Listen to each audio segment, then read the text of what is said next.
às 9 horas da manhã. Amém? Glória a Deus. Irmãos, hoje nós vamos estar introduzindo a segunda carta de Paulo aos Tessalonicenses. Eu gostaria que você mantivesse sua Bíblia aberta. Eu vou estar lendo aqui apenas 5 versículos, são os primeiros 5 versículos dessa carta. Nós terminamos a primeira carta na semana passada, um tema que traz muito questionamento às vezes, né? E era isso que acontecia também ali na igreja de Tessalônica. Os irmãos tinham algumas dúvidas doutrinárias, né? E Paulo, ele escreve a primeira carta para sanar algumas dúvidas e escreve agora a segunda carta também para sanar também as dúvidas que ficaram e porventura alguma que exista. 2 Tessalonicenses, capítulo 1, os irmãos assentados mesmo, eu vou estar lendo aqui. Paulo, Silvano e Timóteo, a igreja dos Tessalonicenses em Deus, nosso Pai, e no Senhor Jesus Cristo. Graça e paz a vós outros da parte de Deus, Pai, e do Senhor Jesus Cristo.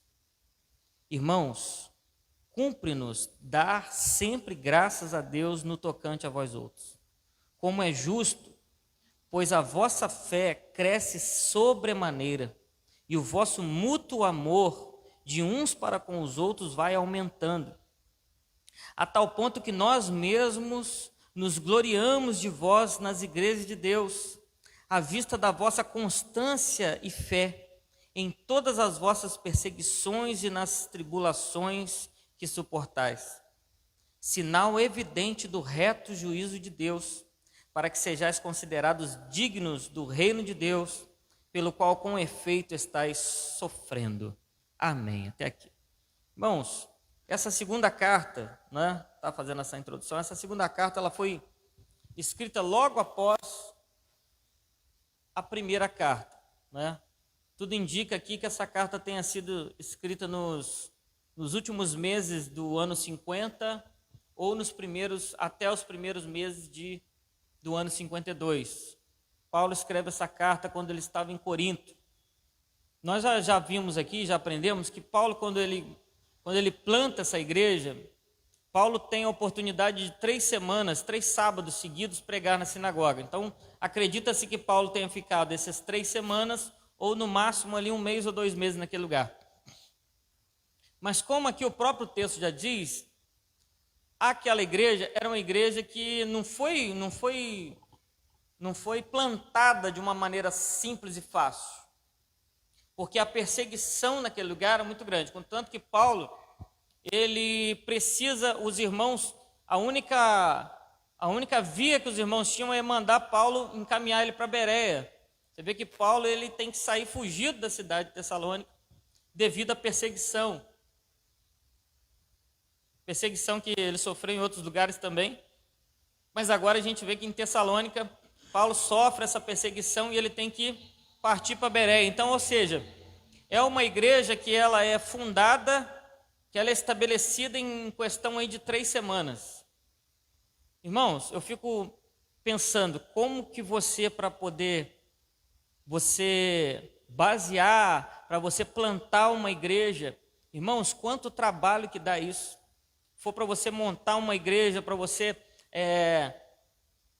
estar ali ensinando os irmãos. E pensa comigo, essa igreja ela fica sozinha em meio às perseguições, em meio ao risco, né, das heresias, porque a cultura do lugar, como a gente já havia falado aqui, os gregos, eles criam no amor livre, no sexo livre, afundados no pecado, não tinham esperança na vida vindoura, né? Não tinham uma visão do futuro. Para eles morreu, libertou a alma do corpo, que a matéria é má. E Paulo agora em 3 semanas ele traz esses ensinamentos, mas fica sempre alguma coisa, né, irmão? Porque contanto que ficou dúvida, os irmãos tinham dúvida. Olha, aqueles que morreram, capítulo 4, verso 13 ao 18 de 1 Tessalonicenses, Paulo vai tirar dúvida da igreja. Aqueles que morreram, Jesus vai voltar, e os irmãos nossos que morreram, o que vai acontecer com eles? Paulo falou assim, fica tranquilo, Jesus quando voltar, ele virá com as almas, né, com as almas dos aperfeiçoadas, daqueles que partiram, e os mortos ressuscitarão primeiro, aquele corpo, que ele está falando do corpo, o corpo vai se ajuntar a essa alma transformado, e logo após nós, porque Paulo acreditava que a volta de Jesus era iminente, então Paulo falou, nós que estivermos vivos seremos transformados também e estaremos com Cristo. Então Paulo vem tirando essas dúvidas. Você vê que as dúvidas surgiam na igreja. Irmãos, às vezes tem pessoas que estão 20 e tantos anos na igreja e ainda tem essas dúvidas. E eu não vou falar para você assim, mas que vergonha, não. Não vou falar que vergonha, porque realmente pode acontecer. Nós não temos total conhecimento e pleno conhecimento das Escrituras. Existem sempre alguma coisa que a gente vai ter dúvida. Nós, no nosso meio aqui, a gente sempre conversa, né, sobre que não tem nenhum doutor aqui em Novo Testamento e Antigo Testamento. Mas a gente vai estudando a palavra de Deus, a gente vai examinando, e o Espírito Santo de Deus vai iluminando a nossa mente para que nós possamos ter um entendimento da palavra de Deus, né? Então, a gente vê que Paulo, ele preocupado com essa igreja, tudo indica que, porque a primeira carta é levada por Timóteo leva essa carta, a gente vê lá no capítulo número 3 de 1 Tessalonicenses, e Timóteo vê que a igreja está com bom andamento, tinha alguns problemas pontuais, e também tinha esse questionamento acerca da vinda de Jesus. E tudo indica que quando Paulo desce até Bereia, né, depois de lá ele vai embora e vai para Corinto. Quando Timóteo chega, né, junto com Silas a Corinto, Paulo então ele deve rapidamente escrever essa carta. Porque Paulo, a gente vai notar que Paulo tinha uma preocupação muito grande, irmãos, com o andamento da igreja, como que a igreja estava, até mesmo por ser uma igreja recém-nascida, uma igreja que tinha poucos dias de vida, uma igreja que foi muito pouco tempo para poder embasar, muito pouco tempo para poder inserir a palavra de Deus no coração daqueles irmãos. Mas aí quando a gente olha para essa segunda carta, a gente vai ver que Paulo, ele se surpreende, porque a gente lê o texto aqui, 5 versículos apenas, nós vamos ver que a fé daqueles irmãos, ela cresceu sobremaneira. Olha que coisa maravilhosa, irmãos. Irmão, durante o culto aqui, nós tivemos aqui algumas oportunidades. O Flávio, quando ele falou sobre a questão das aflições, a questão da ansiedade, irmãos, realmente tem perseguições, tem coisas do dia a dia que ela tira a nossa paz, ela nos tira do eixo, né? Tira o nosso pensamento, às vezes fica focado em determinada situação, mas a palavra do Senhor diz que nós devemos confiar nele, que nós devemos orar a ele, né? Porque no dia da adversidade, irmãos, quem vai nos socorrer é o Senhor, né? E essa igreja aqui é tremendo, porque essa é uma igreja que está pautada na palavra. É uma igreja que, com pouco tempo de instrução, ela se demonstra uma grande guerreira. Ela se demonstra uma igreja de fé. Uma igreja que é exemplo, que era exemplo para aquela região. A gente vai ver na primeira carta, Paulo falando que a fé, né, que o testemunho daqueles irmãos era conhecido nas regiões da Acaia, né? E você vê como que isso é divulgado, como que isso vai para frente, né? E aqui no começo da carta, Paulo ele vai fazer o seu prefácio, a sua saudação. É interessante porque Paulo fala assim, Paulo, Silvano e Timóteo, a igreja dos Tessalonicenses, em Deus, nosso Pai. Primeiro ponto aqui, a carta foi escrita por Paulo, mas por honra aos companheiros ali de viagem, os companheiros de obra, né? Os colaboradores ali, Paulo cita Silvano, né? Que vai ter o seu nome, na verdade, é Silas, e Timóteo, né? Silvano, quando a gente volta lá em Atos do Apóstolo, capítulo 15, a gente vai ver que Silvano ele era um homem notável, né? Ele era um homem notável, um homem de fé, um homem respeitado, e ele participa do concílio de Jerusalém, né? Para ali traçar, né, como que a igreja deveria seguir. E também vai falar de Timóteo, né, em segundo, ele sempre coloca a ordem aqui que está aqui, Paulo não coloca de qualquer maneira. ele coloca numa ordem respeitando, né? Até porque Silvano aqui, ou Silas, já tinha uma bagagem maior, uma pessoa talvez com uma idade mais elevada, e Paulo respeita isso. E a palavra de Deus diz que esse homem vai ser um homem notável. E depois vem Timóteo. Timóteo é um jovem que Paulo conhece ele na cidade de Listra ou Derbe, né? Essas cidades eram muito próximas. E a palavra de Deus vai dizer lá no livro no Atos dos Apóstolos também, vai mostrar para nós que Timóteo, ele dava bom testemunho, o testemunho dele era conhecido tanto em Listra quanto Derbe. E Paulo fala assim, opa, vou pegar esse jovem, né, esse jovem Timóteo, que era filho de uma mulher judia e de pai grego, né? Então você vê como que tinha ali, dentro do próprio lar, né? A gente tinha ali uma divisão, vamos tentar entender assim. Então, duas culturas diferentes dentro do mesmo lar, mas a gente sabe que ele foi educado ali pela mãe e pela avó materna, né? E ambas judias. E então, Paulo usa, né, esses dois homens aí nas suas viagens e também na obra do Senhor. Aí, só numa saudação, irmãos, a gente encontra um vasto conhecimento aqui, um vasto material para nós, que aqui ele diz assim, ó, a igreja dos Tessalonicenses em Deus, nosso Pai e no Senhor Jesus Cristo. Por que ele está dizendo isso? Porque a igreja ficava em Tessalônica, mas é interessante, irmãos, que você entenda isso aqui. A igreja presbiteriana Novo Tempo, ela está em Volta Redonda, mas ela é a igreja de Deus.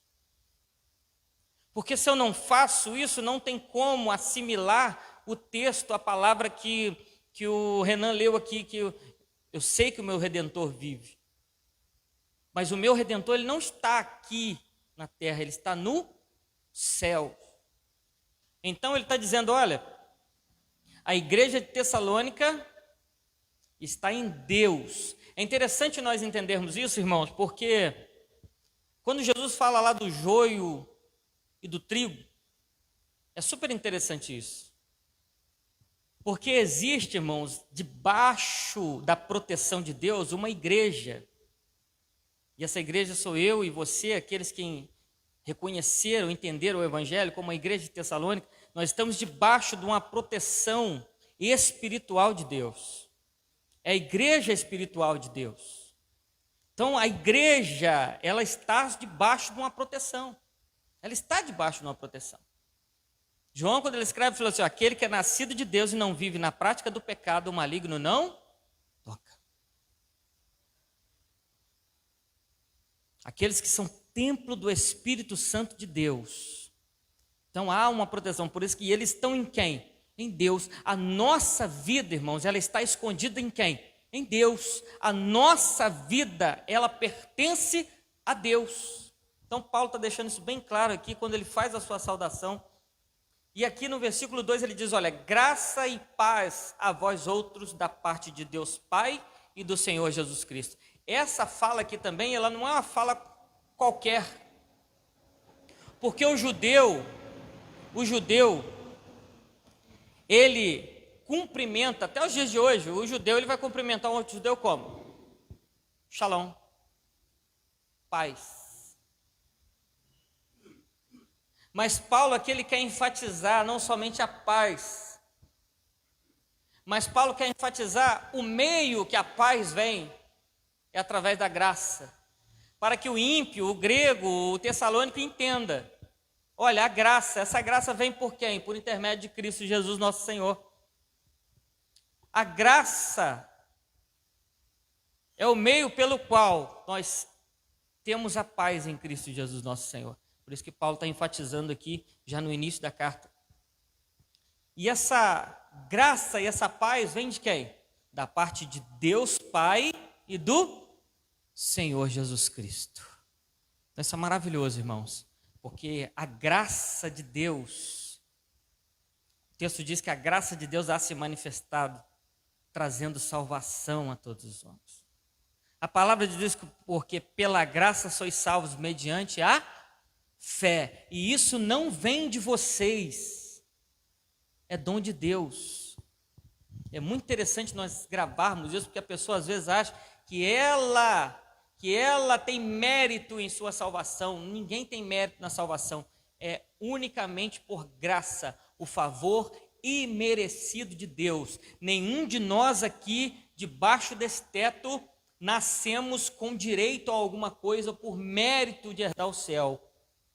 Existe um escritor, se não falha a memória, não sei se é Martim Lutero, se é João Calvino, ele diz, olha, que pelo meu merecimento eu herdei o inferno, mas pela graça eu ganhei o céu. Porque nós, irmãos, se for olhar, eu, Maico aqui, ó, o merecimento que eu tenho é desse chão se abrir e eu ser consumido pelo fogo. Mas a graça de Deus nos alcançou. Por que eu estou dizendo isso, irmãos? Porque todos nasceram do pecado. Todos nasceram do pecado. A palavra diz que em iniquidade fui formado e em pecado me concebeu minha mãe. É isso? Não é isso? Então todos nós nascemos em pecado.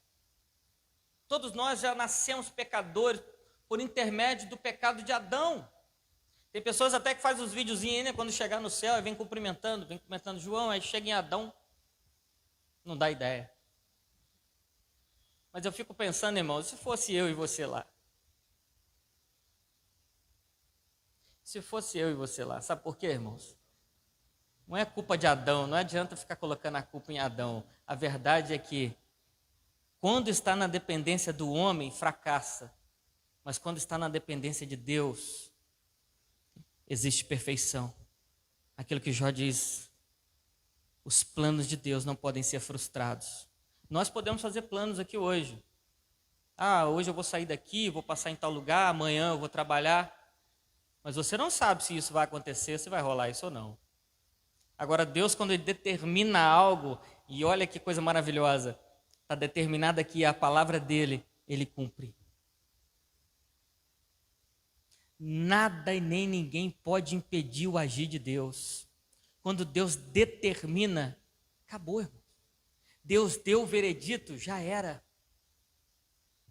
Então é interessante nós entendermos isso, que nós merecemos o inferno, mas o dom gratuito de Deus é a vida eterna em Cristo Jesus. Nós temos. O salário do pecado é morte.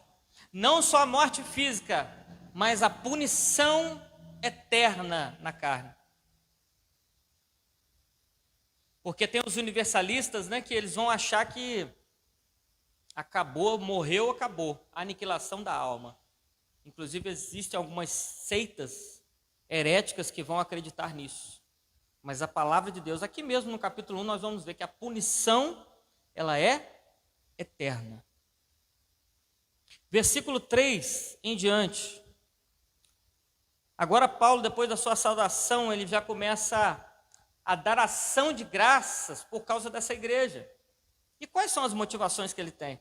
Paulo diz assim, irmãos, cumpre-nos dar sempre graças a Deus no tocante a vós outros, como é justo, pois a vossa fé cresce sobremaneira, e o vosso mútuo amor, uns para com os outros, vai aumentando.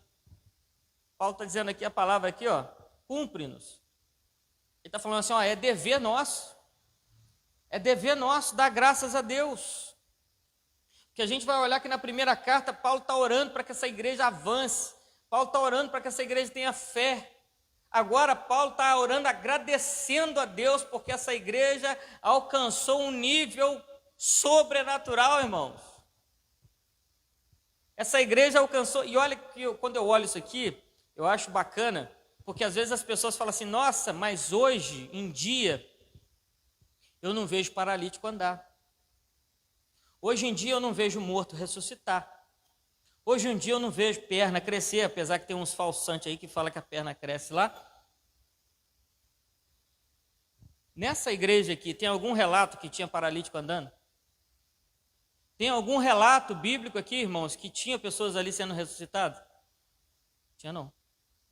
Quando a gente lê a carta, a gente vai ver que esses irmãos estavam sob forte perseguição. E Paulo está falando que a fé deles está crescendo de sobremaneira. O que isso traz para nós, irmãos? Que a verdadeira fé, eu acho que até o Augusto Nicodemos fala sobre isso, que o verdadeiro desafio da igreja, irmãos, não é orar e ver alguém levantado numa cadeira de roda. Não é você colocar as mãos sobre um endemoniado e ele ser liberto. Mas o verdadeiro desafio da fé cristã é você se manter firme, mesmo em meio a um mundo desolado, um mundo eticamente, moralmente, politicamente destruído, e você continuar firme no propósito, servindo a Deus em santidade.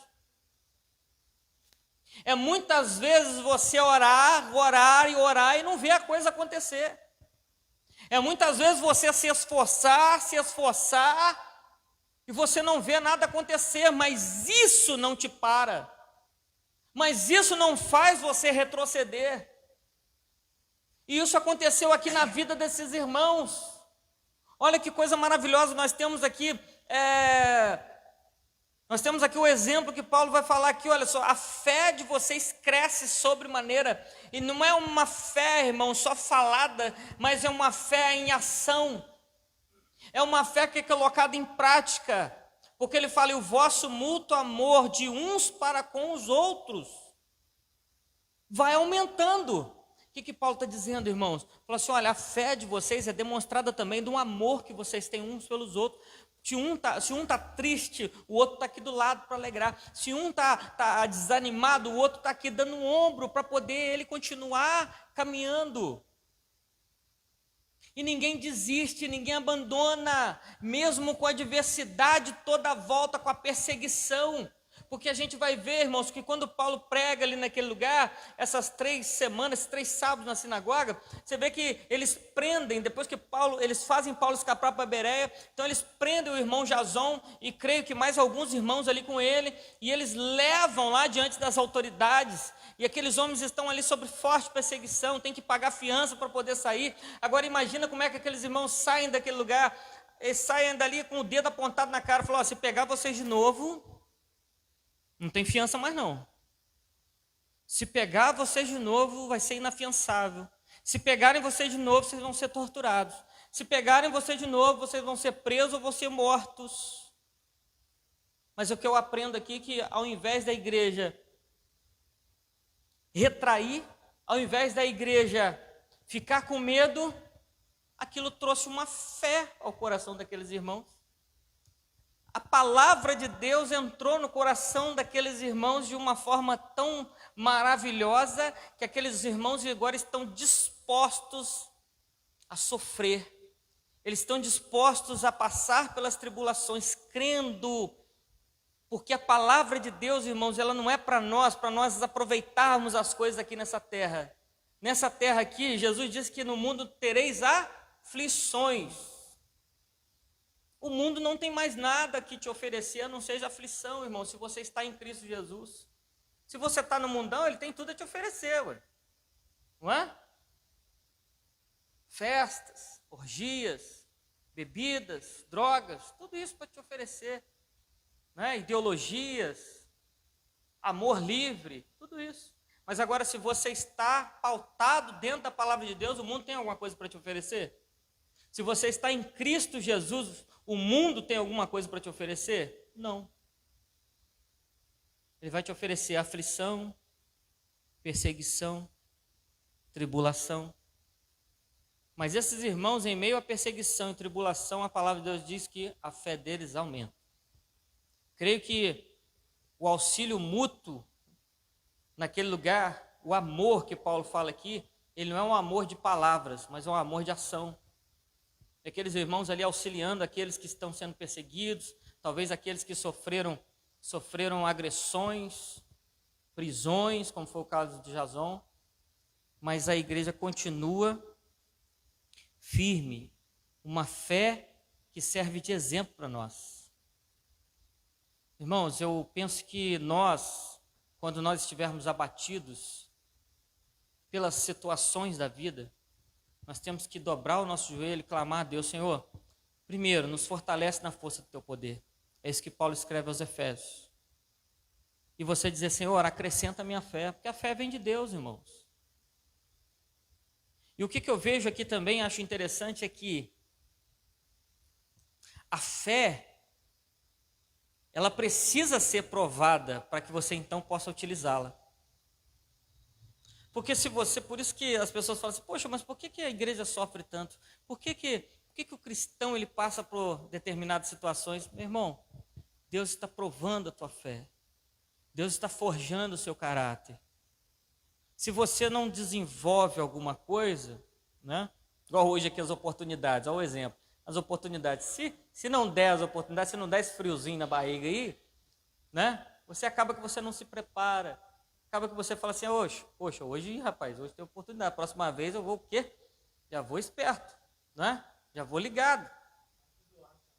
Vai que o Eduardo está lá. Mas a verdade é que, tipo assim, quando a nossa fé, irmão, quando tudo está tranquilo, quando tudo está naquela paz, naquela tranquilidade, nem lembra de fé.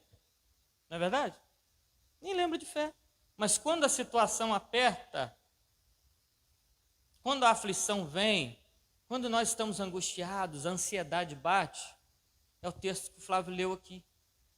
É hora de nós colocarmos diante de Deus a nossa oração. É hora de nós lançarmos diante de Deus toda a nossa aflição, toda a nossa angústia, como o apóstolo Pedro escreve à igreja que estava em Roma, uma igreja que estava sendo perseguida, uma igreja que estava tendo as suas casas queimadas a fogo, porque é uma igreja que estava sendo acusada de ter botado fogo em Roma, que Nero havia colocado. Ele fala assim, faça isso, porque ele tem cuidado de vocês. O apóstolo Pedro não estava escrevendo para uma igreja que estava vivendo na mordomia, estava escrevendo para uma igreja que estava fora de casa, tendo suas casas queimadas. Falou assim, lançai sobre ele toda a vossa ansiedade, porque ele tem cuidado de vocês. Meu irmão, que essa palavra também esteja no nosso coração. Porque na igreja do século XXI, o que eu vejo? Vem o problema, aí em vez da pessoa se achegar mais a Deus, ela se afasta. Ela se afasta da igreja, ela já não vem nos cultos mais. Fala para mim, é solução? Não. A palavra de Deus vai dizer para nós, 2 Crônicas, capítulo 7, verso 14, antes disso, Deus vai falar assim, olha, se eu cerrar os céus, não vai haver chuva. A semente não vai brotar. Então Deus fala assim, mas se o meu povo, que se chama pelo meu nome, se humilhar, e quando nós nos humilhamos diante de Deus, irmão, se humilhar, nós oramos a Ele e orar, e se converter dos teus maus caminhos e buscar a minha face, Ele está respondendo, eu, o Senhor, ouvirei dos altos céus, perdoarei os seus pecados e vou sarar a sua terra. Porque Deus, Ele quer relacionamento com a igreja. Deus, Ele quer que a igreja se achegue a Ele. E essa igreja que entendeu isso no momento da provação, no momento da tribulação, da perseguição, essa igreja se achega a Deus de uma forma tão maravilhosa que Paulo fala assim, olha, é dever nosso dar graças a Deus pela vida de vocês. É um dever nosso. Porque isso aí não foi por causa de nós, isso aí foi por causa da pregação da palavra de Deus. Irmão, quando a palavra de Deus é pregada e ela é anunciada, ela nos impulsiona, ela nos coloca para cima. E Paulo aqui, ele está usando um artifício que é o quê? Elogiar essa igreja, não tem outra coisa a fazer. Ele sabe que os irmãos estão passando tribulação, talvez na carta os irmãos esperem que Paulo traga uma outra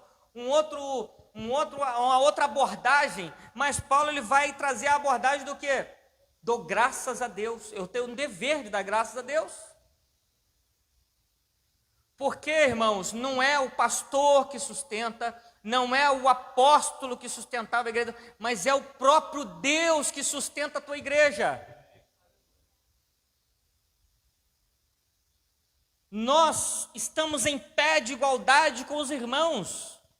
Não é que subimos a tribuna que nós temos alguma coisa superior a ninguém. Nós somos do mesmo, nivelados, nós somos igreja. Quando nós estivermos com Cristo, seremos todos irmãos juntos, sem hierarquia alguma. E o que nós temos que entender é isso, é que a igreja, ela é do Senhor, ela pertence pertence a Deus. Quem sustenta a igreja, quem faz que as portas dela continuem abertas é o próprio Deus. Não é o homem, irmãos. Contanto que ele fala, e as portas do inferno não prevalecerão contra a igreja. Por quê?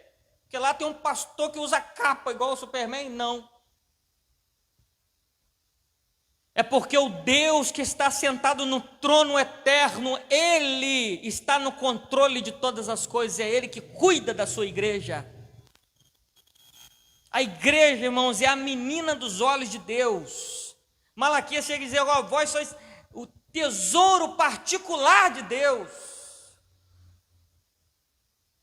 Então essa é a nossa motivação para continuar caminhando, continuar trabalhando na obra do Senhor, que o nosso amor, que a nossa fé aumente de sobremaneira, como aconteceu também na vida dos irmãos em Tessalônica. Versículo 5.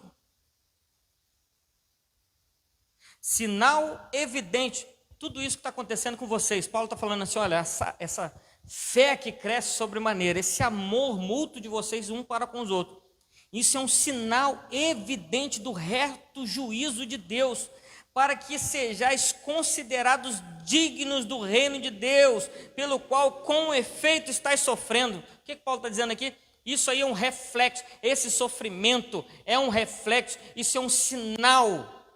Isso aqui é um sinal evidente do juízo de Deus, para que vocês sejam considerados dignos. Irmãos, do versículo 6 em diante, Paulo vai falar sobre a volta de Deus, do Cristo.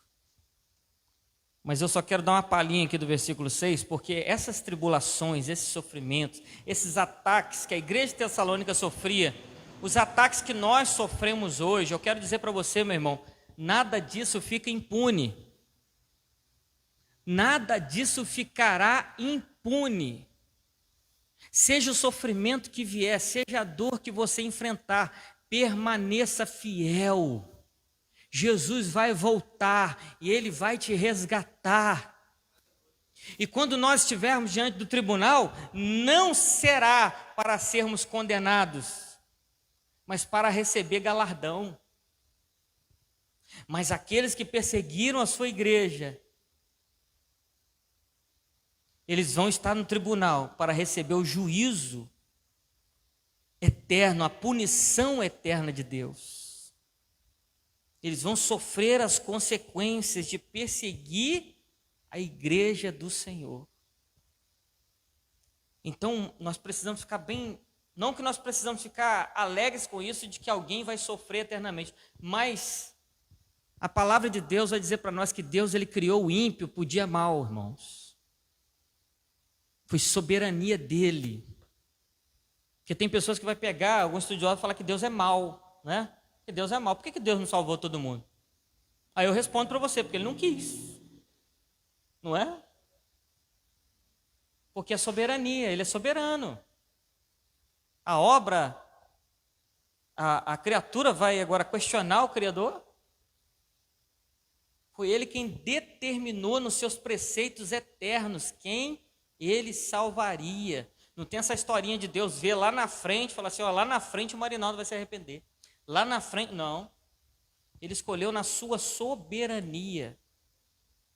Senão a salvação não seria pela graça. Se Deus quisesse salvar todo mundo, Ele salvava, irmãos. Mas isso não cabe a nós discutirmos. A verdade é que, voltando para o texto aqui, esses irmãos, Paulo está falando para você, olha, a evidência que eu tenho aqui é que vocês são dignos do reino de Deus. Aqui no versículo 4, só para a gente concluir, Paulo fala aqui sobre constância e fé. Essa palavra constância aqui, ela vai falar sobre resiliência. Essa palavra constância aqui, ela vai falar sobre alguém que não cede diante da pressão. Você pode ser pressionado. Irmão, sabe o que vai me arremeter isso aqui? A igreja perseguida no passado. Hoje também tem perseguição da igreja, tá, irmãos? Aqui no Brasil o negócio é light. Você chega lá na Coreia do Norte, nesse momento tem irmãos que estão presos, tem outros que estão sendo torturados, tem outros que estão sendo mortos na bala por causa do evangelho. Nigéria, colocando fogo na igreja, não é? Igual tinha um camarada aqui de Volta Redonda, na igreja da Nigéria, que quebraram a igreja todinha, jogaram os irmãos para lá de fora, tocou fogo em todo mundo. Mas Deus não está lá? Está, ué. Mas o que Paulo está dizendo aqui? Sinal evidente do reto juízo de Deus, para que sejais considerados dignos do reino de Deus, sendo provado. Será que a gente suporta uma prova dessa aí, irmão? Será que a gente suporta um governo, por exemplo, que assumir aí no Brasil e mandar perseguir os cristãos e matar? Será que a gente vai continuar? Será que nós estamos firmes para isso aí? Tenho minhas dúvidas. Porque às vezes uma palavra mais firme um pouquinho, a pessoa vai embora. Nós temos que olhar para o Senhor Jesus. Se a gente olhar para o homem, irmão, já era. Por isso que Paulo diz, olhar para Jesus, que é o autor e consumador da nossa fé. Constância. Não ceder às pressões. Você não pode ceder às pressões, irmãos, às perseguições. Continua firme. Coloca a sua confiança em Deus. Tem vezes que as pessoas falam assim, meu Deus, mas eu vejo tanta injustiça, tanta coisa. Calma, fica tranquilo. Deus não falou que vai ficar tudo no mole assim. Haverá a punição aqui nessa vida, que o salário do pecado é a morte. E haverá a punição eterna. Lembra quando João Batista virou para os escribas, para os fariseus e os saduceus, e ele disse, raça de víboras, quem vos ensinou a fugir da ira vindoura? Vocês acham que vivendo essa vida de religiosidade, enganando o povo, que vocês vão escapar do juízo de Deus? Não vão. O único meio de escapar é entregando e reconhecendo a Jesus como Senhor e Salvador da sua vida. Amém? Glória a Deus. Semana que vem nós vamos dar continuidade a esse texto. Peço a você que não perca, venha participar para que você possa entender o contexto geral dessa palavra e que nós tenhamos, irmãos, como exemplo a igreja de Tessalônica, uma igreja que teve a sua fé aumentada consideravelmente, o amor um para com os outros, só crescia. E Paulo, na primeira carta, pede a Deus que dê fé. Pede a Deus que o amor deles cresça em entendimento. Agora, Paulo dá graças a Deus. Sente-se no dever de dar graças a Deus. Porque esse amor e essa fé crescem continuamente. Amém? Vamos colocar de pé. Agradecer a Deus. Aleluia. Senhor Deus e meu Pai, muito obrigado, Jesus. Obrigado pelo teu sustento, Senhor. É o Senhor quem mantém a tua igreja de pé. É o Senhor quem sustenta a tua igreja, Senhor, ó Pai, aleluia. É o Senhor quem guarda, é o Senhor quem protege a igreja, meu Deus. Pai amado, nós, ó Deus, sem o Senhor nós somos vulneráveis, mas com o Senhor, ó Deus, aleluia, a igreja ela é intransponível, porque tem um Deus no céu que zela por ela. Ah, Deus querido, como é esse texto, Pai, ai daqueles, ó Deus, que tentam contra a tua igreja, Senhor. O final deles será um final trágico, Senhor. Um final trágico que nunca vai se acabar, porque a punição será eterna. Mas nós te louvamos e bendizemos, ó Deus, porque o Senhor tem nos guardado e tem nos livrado. Leva-nos em paz aos nossos lares agora, Senhor.